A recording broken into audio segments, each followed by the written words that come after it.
Trump's presidential campaign back in action. The Republican leader hitting the trail just 11 days after being diagnosed with coronavirus.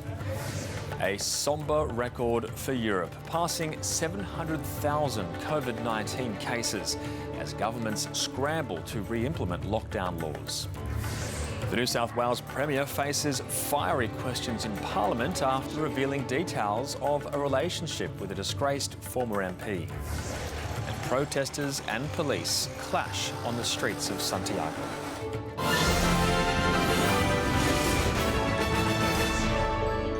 This is SBS World News with Darren Mara. Good evening. US President Donald Trump has made a spirited return to the campaign trail in Florida, joking that he wanted to kiss everyone in the audience at his first on-the-road rally since recovering from coronavirus. And those at the not-so-socially distanced event, well, they loved it. However, Democratic nominee Joe Biden criticised the move, describing the president's behaviour as reckless. 11 days since the world found out Donald Trump had contracted COVID-19, he was back doing what he seems to enjoy most. He tossed the crowd Trump-branded face masks despite not wearing one himself. The president determined to show he hasn't been sidelined by coronavirus. We've had such incredible support, and here we are. Here we are. The White House confirming the president has tested negative on 2 consecutive days, or, as he explained it, I went through it. Now they say I'm immune. I feel so powerful. I'll walk into that audience. I'll walk in there. I'll kiss everyone in that audience. I'll kiss the guys and the beautiful women and everybody. I'll just give you a big fat kiss. His return welcomed by his supporters, several thousand lining up, waiting hours under the harsh Florida sun.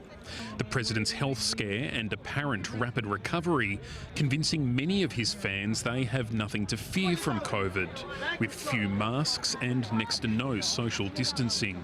I'm a survivor of lung cancer and 2 heart attacks, and I survived it with the grace of God, and God put us all here today. You bring the president here today, and we're going to get through this, and he's going to make America greater than ever before. We're all getting herd immunity, and we're surviving, and we're having a life, and like Trump says, we do not let it dominate us here in Florida. Florida is a crucial swing state. Trump won it in 2016, but Biden has a slim lead here, according to most polls. And without it, the president will struggle to stay in the White House.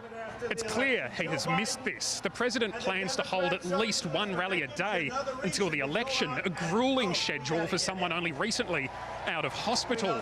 It's also a sign that the Trump campaign knows there's a lot of ground to make up. Democrats, thank you, Florida. Thank you very much. Thank you. It's the same strategy he ran in 2016, outwork your opponent in the final few weeks. But that campaign didn't happen during a pandemic.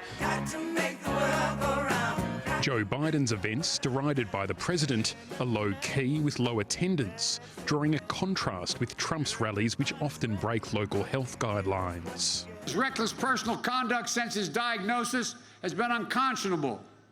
The longer Donald Trump is president, the more reckless he seems to get. The Democrat visiting Ohio, a state the president won by 8 points last election. But this year, it's neck and neck, a sign the blue-collar workers who propelled the businessmen into office might be tiring of the Trump show. In Orlando, Florida, Ben Lewis, SBS World News. A late-stage COVID-19 vaccine trial in the US has been put on hold after a participant experienced an unexplained illness. Johnson & Johnson, the company behind the study, said in a statement that sicknesses are an expected part of any clinical study. This trial is the second frontrunner in the US to be suspended following possible illness while in the late stages of testing. And it comes as scientists in the US report that a man has caught COVID for a second time, displaying symptoms more dangerous than during his first infection.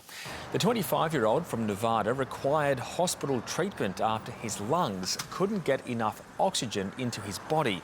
Scientists say the genetic codes of the virus on the two occasions were too distinct to be the same infection bouncing back. There have been only a few examples of reinfection detected worldwide out of more than 37 million confirmed cases.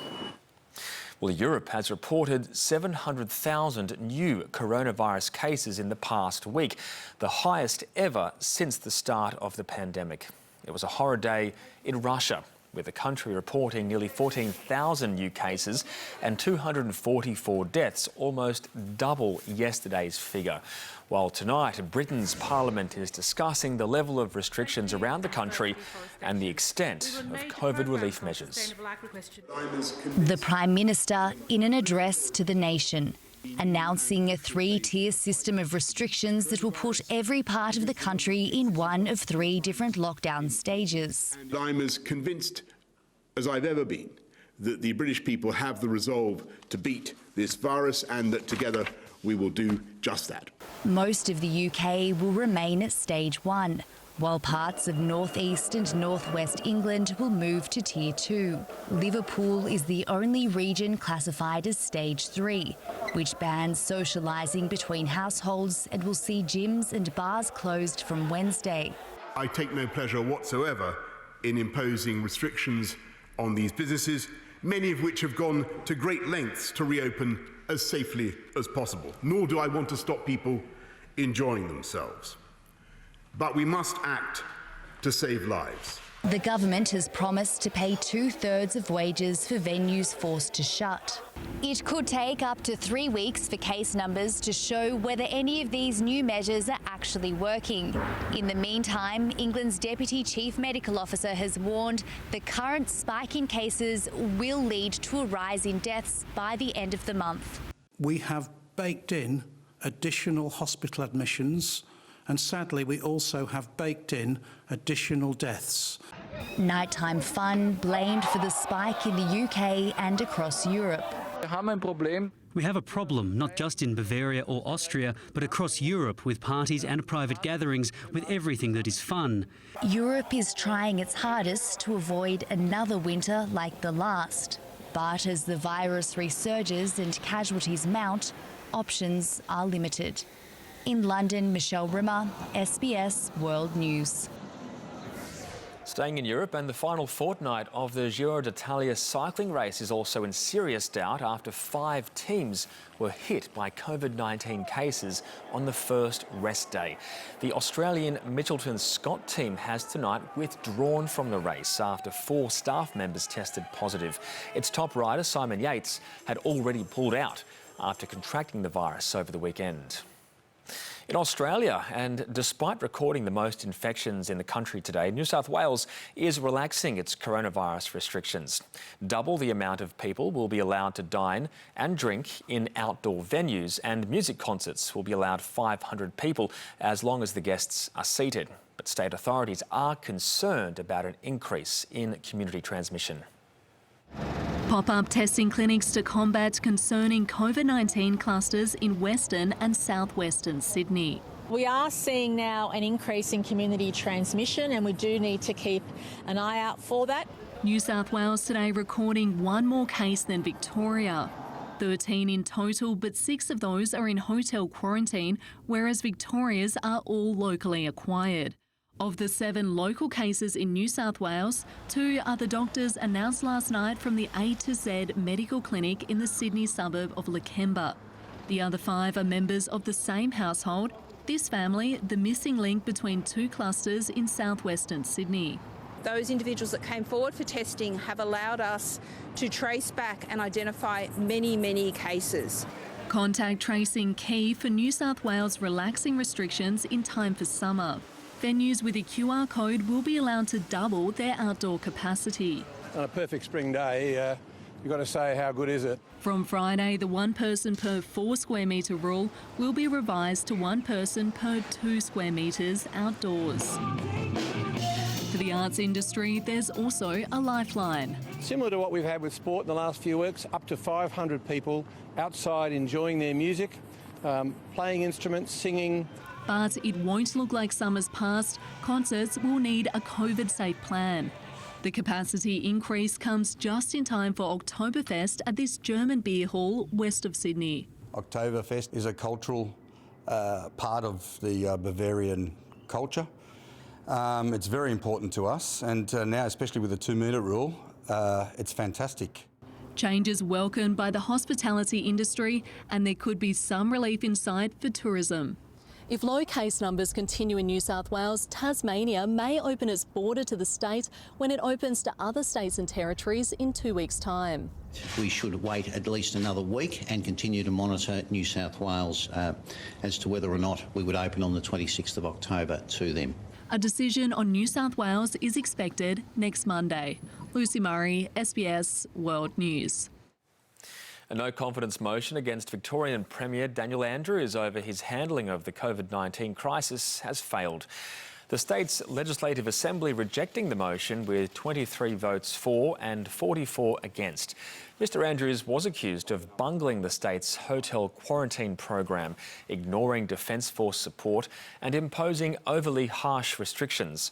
Opposition leader Michael O'Brien saying the state deserves a fresh start under a new leader. Mr Andrews dismissing the motion as cheap politics. New South Wales Premier Gladys Berejiklian has again been forced to defend her reputation after revealing a secret 5-year relationship with disgraced former Liberal MP Daryl Maguire. Senior ministers have thrown their support behind the Premier, but she faced a grilling inside and outside the Parliament today.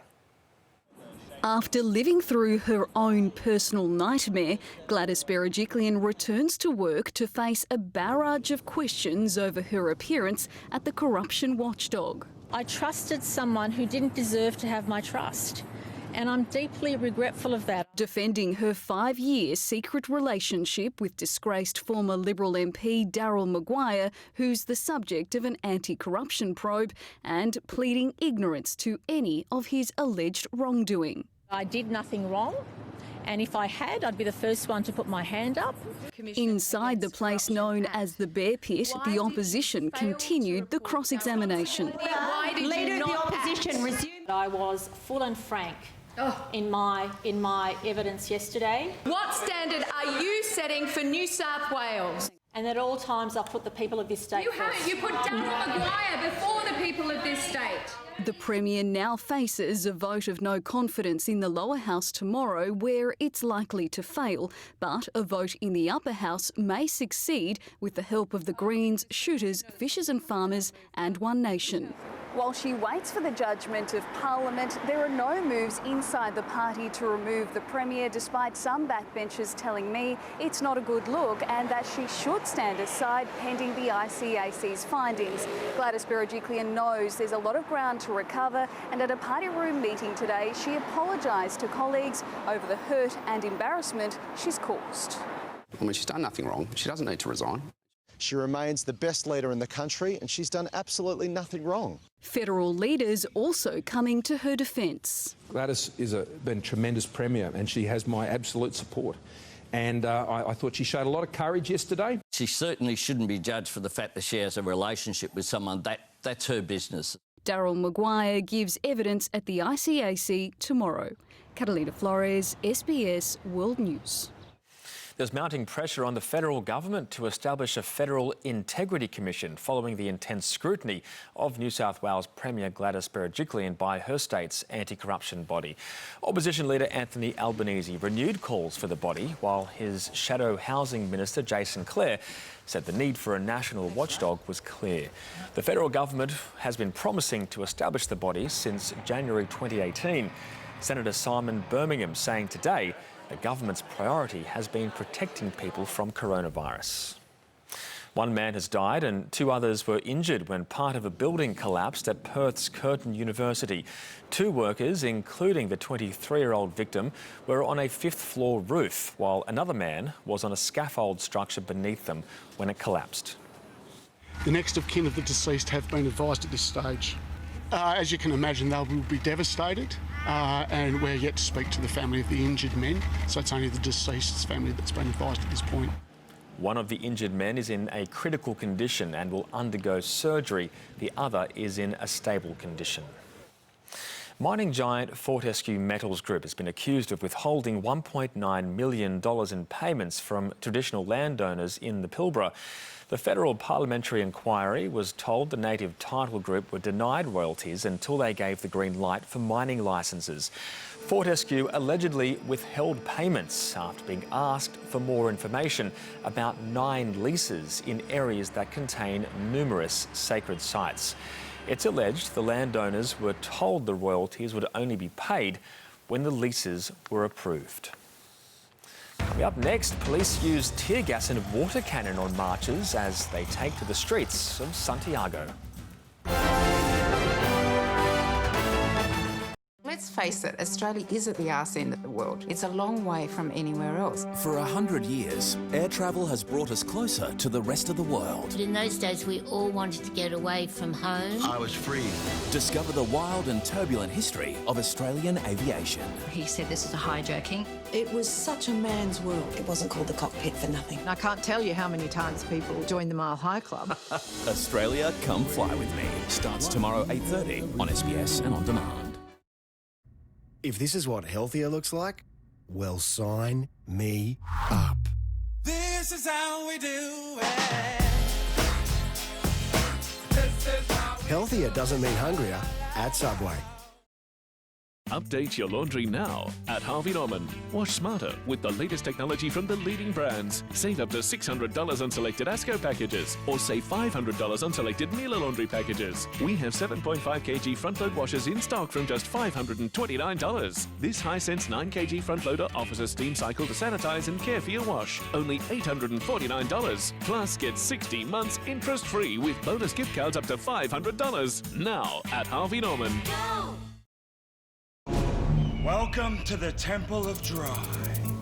Here, you will free yourself of complication, and you will learn to be like the beer. Like Carlton Dry, you must be perfectly balanced. You must be smooth.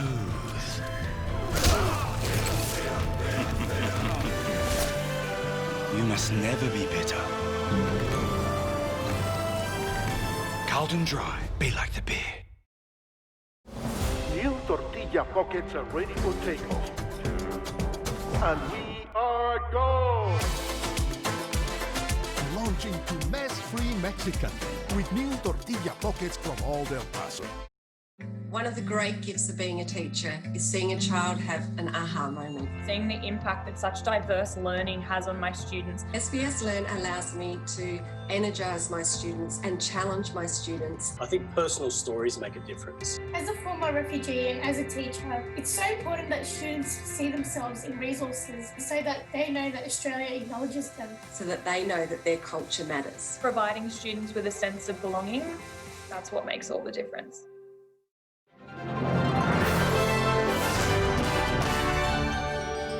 The Federal Trade Minister says he's yet to verify reports that Beijing has ordered Chinese steelmakers and power plants to stop importing Australian coal. Simon Birmingham says he's seeking assurances that those reports are not accurate. But if true, it's yet another sign of trouble with our largest trading partner.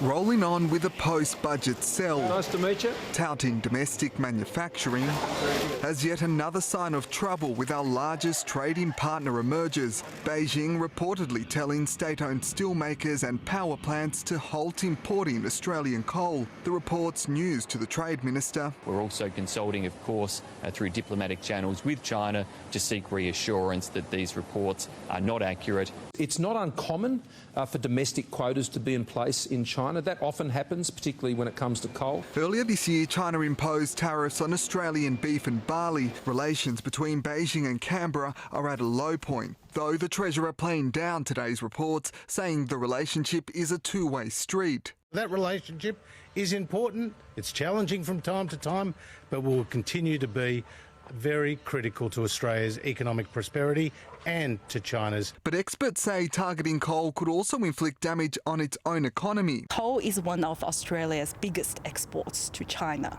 and it is also one of the commodities that China actually rely on for its own economic growth. So it is a bit surprising that it is targeting coal right now when it may hurt its own economic prospect. Not helping the effort by some in Birmingham to seek clarity, his counterpart still refusing to pick up the phone. We last spoke last year. The Australian government remains willing to engage in ministerial dialogue. You have a trade minister who hasn't spoken to his counterpart in China. The economic woes aren't just threatening the resources sector. It's estimated Australia's tourism industry will take a $55 billion hit this year, prompting a campaign to boost domestic travel over the holidays. I need a holiday. This campaign is about trying to make sure that we save as many jobs as possible across the Australian tourism industry. Plan a holiday here this year for Australia. Pablo Vinales, SBS World News. Well, Australian households have been suffering under the effects of the coronavirus. 21% of families with children reporting that their household finances have worsened. With the unemployment rate sitting at 6.8% and government stimulus tapering off, there are concerns some households are struggling to make ends meet. Almost 10 months after the first case of COVID-19 was confirmed in Australia, the battle to overcome both the virus and its damage to the economy remains.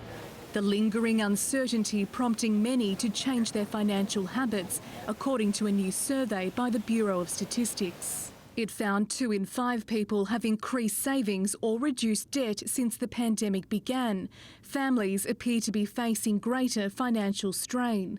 1 in 5 households with children said their finances had worsened in the past month, compared to just 14% of people without children. Well, I'm not working at the moment, so obviously costs of buying house goods and all that comes more expensive. Saving a lot more just because of I'm not going out as much, but also online shopping as well probably has increased a lot. Economists say the federal budget's tax cuts have improved consumer confidence. We know consumers generally prefer to spend more if it's out of permanent income. But despite the government's cash splash, some analysts predict a decline in spending over the Christmas season.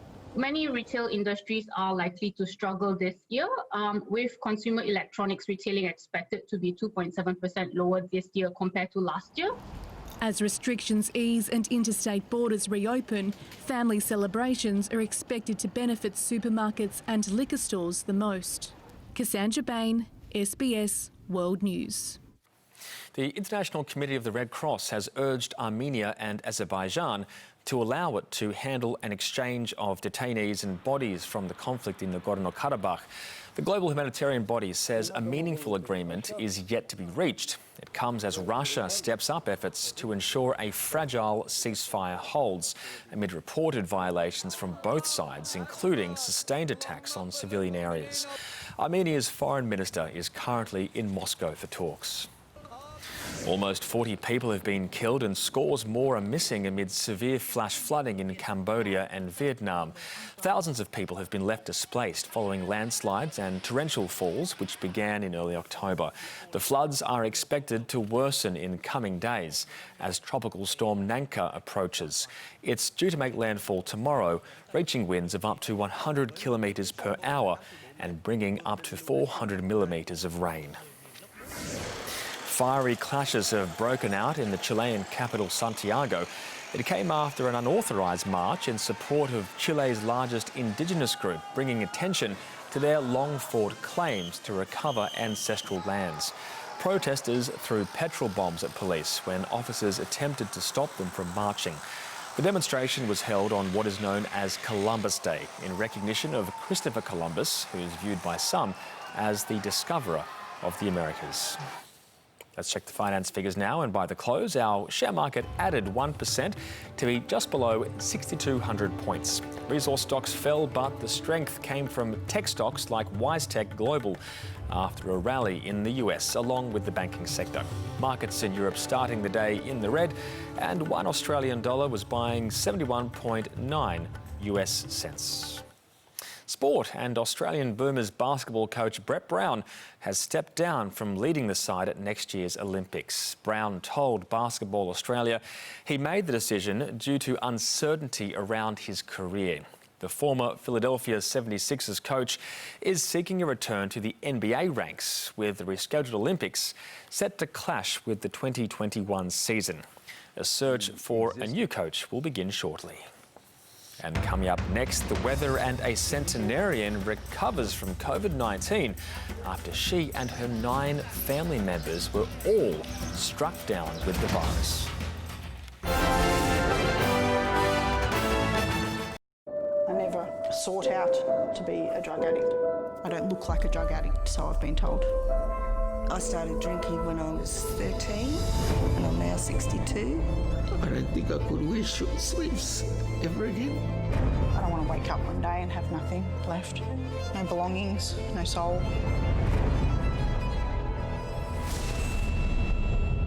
Addicted Australia starts Tuesday 10th of November on SBS and on demand. At APIA, we're all about possibilities. So if you're driving less, we offer comprehensive motor insurance with a drive less, pay less discount. APIA, get set, go. Call 13 50 50.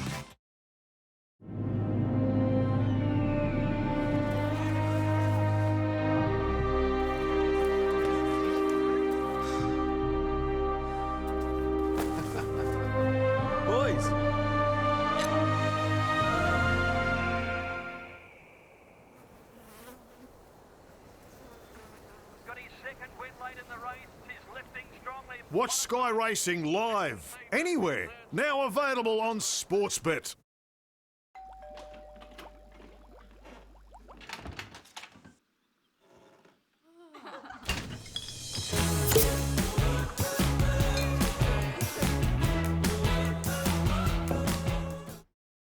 The mark of the match. 60 metres out. I kicked that punch ball so hard it split like an old shoe. That's right, a 7-pointer to win the match. There's your furphy. Amazon Prime Day is back. On the 13th and 14th of October, save big on Amazon devices, home and kitchen, electronics, and so much more. Prime Day, the 13th and 14th of October. 57% of Brits think World War III is likely in the next 10 years. But will I be able to enjoy World War III if I haven't seen the first 2?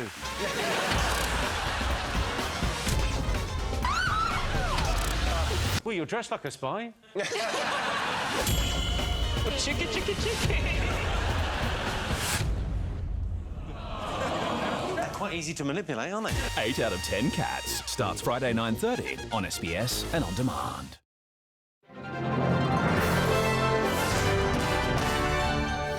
To the weather now. In the major centres, partly cloudy in Adelaide, Perth, Brisbane, Darwin and Melbourne. Developing cloud in Hobart, overcast skies also for Sydney and Canberra. Looking further afield, showers for Wellington and Tahiti, cloudy in Noumea. In Southeast Asia, cloudy in Jakarta and Kuala Lumpur, thunderstorms for Singapore. Further north, wet conditions in Hanoi and Manila, grey skies in Seoul. Heading west, hot in Baghdad and Delhi, drizzle in Mumbai, partly cloudy in Islamabad, fine in Jerusalem. To Europe, fine in Athens and Madrid, cloudy skies in Paris, thunderstorms on the way in Rome. In Africa, partly cloudy in Addis Ababa and Cairo, drizzle in Dhaka, thunder in Lagos. In South America, thunderstorms in Asunción, wet weather for Bogota, all clear in Santiago. And for North America, fine in New York and Los Angeles, showers for Vancouver and Mexico City. Well, a 100-year-old woman from Myanmar has survived COVID-19 after she and 9 other family members were infected. Tyne Kin tested positive last month when the rest of her household, including her great-grandchildren, caught the virus. The centenarian spent 2 weeks in isolation and says she was asymptomatic the entire time. Very lucky. That's the world this Tuesday. The SBS News website has all the latest stories, and you can get news anywhere, anytime with the SBS News app. From the team, I'm Darren Morrow. Good night.